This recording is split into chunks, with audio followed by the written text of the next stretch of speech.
Salam sehat kepada seluruh pecinta Puas Channel.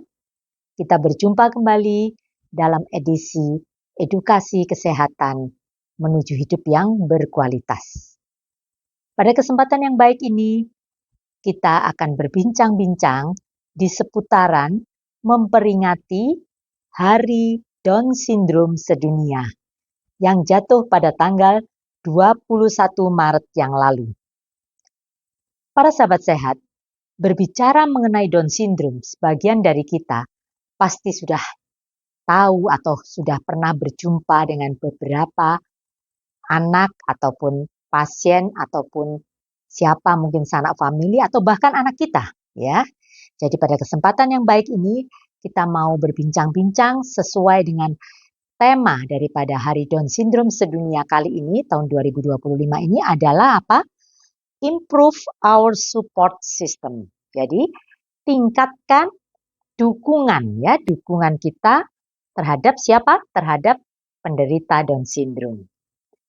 Nah, para sahabat sehat, sebelum lebih jauh, mungkin kita ada yang bertanya, kenapa sih dokter kok mau membahas sesuatu yang mungkin, mohon maaf, nampaknya kurang enak untuk dibahas ya, mengenai sesuatu kelainan bawaan yang tentunya tidak diharapkan itu terjadi pada anak kita. Tetapi perlu dipahami bahwa setiap anak itu adalah titipan yang istimewa. Jadi kita tidak boleh membuat stigma negatif ya kepada penderita Down Syndrome. Justru sebaliknya, sesuai dengan tema ini, kita harus meningkatkan dukungan kita, support system, agar dia menjadi pribadi yang baik, yang bisa mandiri, bahkan bisa berprestasi. Oke, kita lanjutkan ya bincang-bincang kita, yaitu satu di antara 691 kelahiran dikatakan itu ada kemungkinan terjadi Down Syndrome. Apa itu? Ya, sebagian mungkin sudah tahu, tapi sebagian juga belum tahu. Apa itu Down Syndrome? Adanya kelainan pada kromosom ke-21. Itu biasanya kromosom yang normal itu kan sepasang-sepasang. Jadi 23 dari pihak ibu, 23 dari pihak ayah kan 46 tuh. Itu biasanya sepasang-sepasang gitu. Nah ini pada kromosom yang ke-21 itu kelebihan 1. Jadi bukan 2, maksudnya bukan sepasang tapi 3, makanya namanya trisomi. Ya. Karena 3 pada kromosom ke-21, makanya diperingatinya Hari Down Syndrome ini tanggal 21 bulan yang ketiga, yaitu bulan Maret ya, 21 Maret gitu ya. Nah, kalau kita sudah tahu itulah yang penyebab daripada Down Syndrome, adanya kelainan genetik yang pada kromosom ke-21 itu tadi, trisomi itu, tentu sebagian dari kita akan bertanya, apa penyebabnya kan gitu ya? Sejujurnya penyebabnya itu tidak diketahui ya, tidak diketahui secara pasti. Yang jelas ini genetik, maksudnya bawaan begitu. Tapi kita harus tahu bukan penyebabnya, tapi faktor-faktor risiko apa yang bisa memudahkan atau bisa menyebabkan atau bisa memicu terjadinya Down Syndrome ya. Yang pertama, itu adalah faktor usia orang tua. Pada wanita, mengapa usia reproduksi dikatakan antara 21 sampai 35 tahun? Karena semakin tua seseorang wanita itu untuk mengandung, hamil itu berisiko ya untuk bisa melahirkan anak dengan Down Syndrome. Tapi mohon maaf para sahabat sehat, tidak usah parno. Waduh dokter, nah saya ini umurnya sudah 42 ini saya hamil. Gimana ini? Tidak selalu seperti itu. Tapi sekali lagi semakin tua seseorang mempunyai resiko yang lebih besar untuk terjadinya kelainan bawaan ini. Yang kedua, pola hidup. Nah, balik lagi ya masalah pola hidup. Pada perokok, peminum alkohol, ini pun bisa menyebabkan faktor risiko ya. Kemudian riwayat mempunyai anak Down Syndrome sebelumnya atau dalam garis keturunannya ada yang menderita Down Syndrome. Kemudian ibu ini mendapat paparan bahan kimia berbahaya. Nah ya ini pun bisa menyebabkan faktor risiko. Tadi sudah saya katakan pola hidup sehat tentunya gizi ya. Gizi buruk, kurang asupan tertentu, katakanlah kurang asam folat ataupun kurang pokoknya dari segi gizi itu malnutrisi atau gizi buruk bisa juga menyebabkan faktor risiko ini. Nah, itulah para sahabat sehat.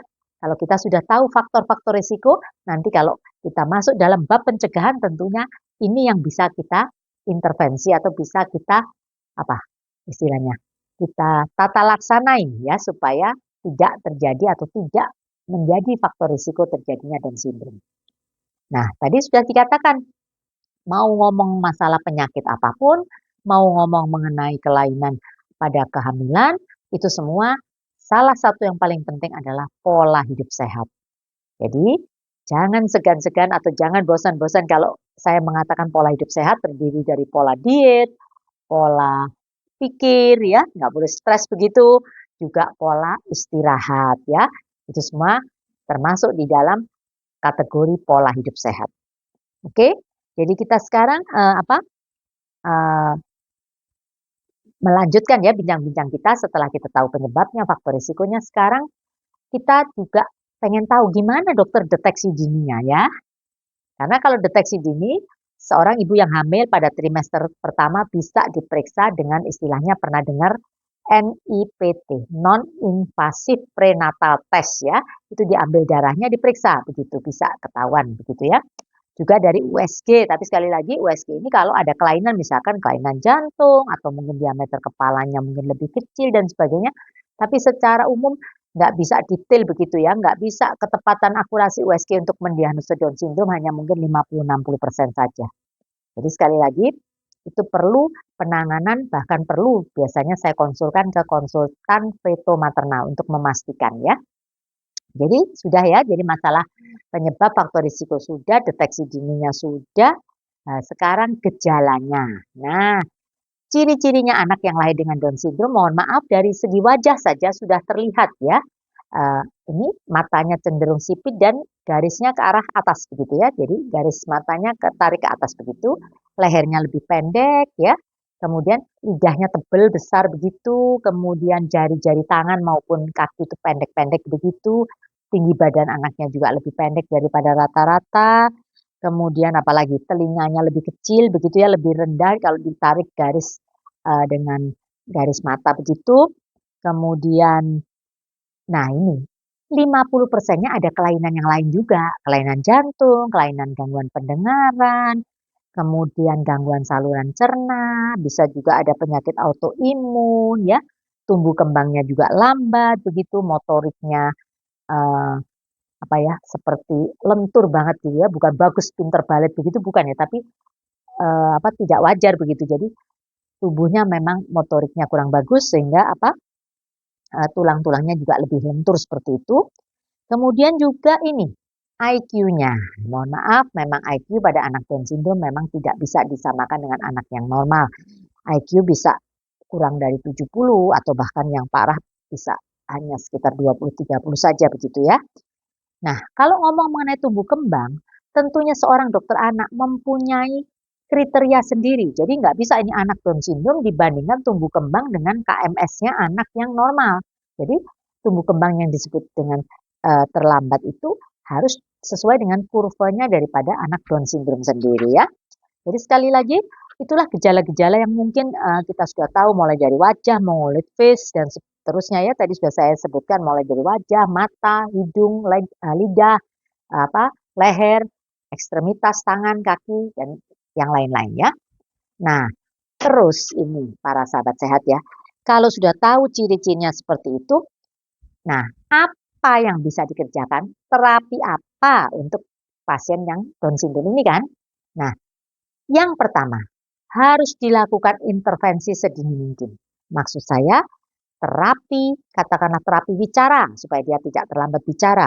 Kemudian terapi okupasi, kemudian fisioterapi, agar itu tadi yang saya katakan tulang-tulangnya motoriknya kurang bagus, itu bisa dilatih ya. Tujuan daripada terapi ini tentunya agar pasien dengan Down syndrome itu dia bisa mandiri, tidak tergantung selalu dengan orang lain. Dan tidak hanya mandiri, dia bisa dilatih sesuai dengan bakat minatnya untuk bisa berprestasi. Saya punya seorang pasien Down syndrome, dia pinter sekali melukis. Nah, lukisannya bagus. ya, sampai ada komunitasnya kan ya, perkumpulannya itu lukisannya sampai dipakai pameran begitu ya. Terus bisa melukis di tas dan sebagainya, itu bagus banget. Ada juga yang pinter main piano. Nah, berarti apa? Bisa kan? Bisa berprestasi. Itulah perlunya peran orang tua, peran lingkungan untuk memberikan dukungan moral, dukungan psikologis kepada anak Down syndrome. Jadi nggak boleh terus malah mohon maaf ini sebagai orang tua merasa malu punya anak Down syndrome, disembunyikan, nggak pernah diajak keluar, jangan ya. Sekali lagi anak itu titipan Tuhan yang istimewa. Kita harus berani declare, inilah anak saya dengan kekurangan seperti ini. Saya sangat salut ya pada waktu mungkin kalau saya sebutkan nama para sahabat sehat, kenal ya, artis senior di Indonesia ya, Ibu Dewi Yul.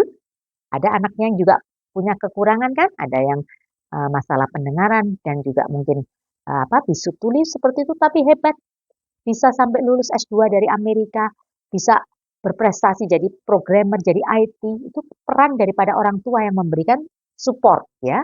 Jadi kalau Anda atau kita punya famili atau punya keluarga yang mengalami Down syndrome, sekali lagi jangan dikucilkan, jangan disembunyikan. Declare justru anak ini perlu didampingi, perlu beri dukungan bahwa Anda bisa hebat, Anda bisa berprestasi. Ada juga kemarin saya lihat perkumpulan daripada pasien Down syndrome itu bisa bekerja sebagai barista, hebat loh. Hasil karyanya itu bikin kopi itu ada di cangkirnya itu bagus gambarnya itu ya. Jadi sekali lagi dia bisa bekerja juga. Ada salah satu kafe di Surabaya itu yang pelayannya mohon maaf tidak hanya pelayan ya, mulai dari chefnya sampai itu yang pokoknya yang bekerja di situ itu sebagian besar memang orang-orang berkebutuhan khusus ya. Jadi sekali lagi kita tidak boleh membuat stigma negatif. Sekali lagi setiap anak itu adalah istimewa, dia titipan Tuhan yang harus kita pelihara dan kita didik dan kita dampingi, kita support seperti itu agar mereka bisa berkembang, agar mereka bisa berprestasi. Oleh sebab itu para sahabat sehat, para bunda yang saat ini sedang hamil, jangan mendengar tayangan ini menjadi jadi istilahnya parno ya, jadi kepikiran begitu, tidak ya.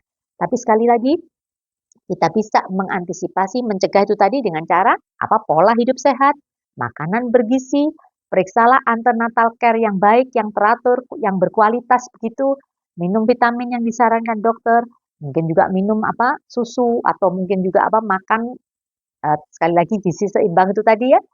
Semuanya itu tujuannya agar kehamilan Anda itu baik adanya. Tumbuh kembang janin Anda juga sempurna. Harapannya dari akhir kehamilan tentunya adalah aman dan nyaman itu sepanjang kehamilannya kan. Tapi di akhir kehamilan inginnya adalah ibunya selamat, bayinya sehat ya. Sehat baik jasmani maupun rohani. Begitu para sahabat sehat, dalam rangka memperingati Hari Down Syndrome sedunia, sekali lagi ayo sesuai dengan tema ini, kita tingkatkan dukungan kita, improve our support system kepada mereka yang membutuhkan. Salam sehat untuk kita semua. Silakan kalau Anda rasa tayangan ini ada manfaatnya, Anda bagikan, Anda like, komen, subscribe, share kepada siapapun yang memerlukan. Sekali lagi, setiap anak istimewa. Kita harus bersyukur dengan anugerah Tuhan yang sudah dititipkan kepada kita. Salam sehat.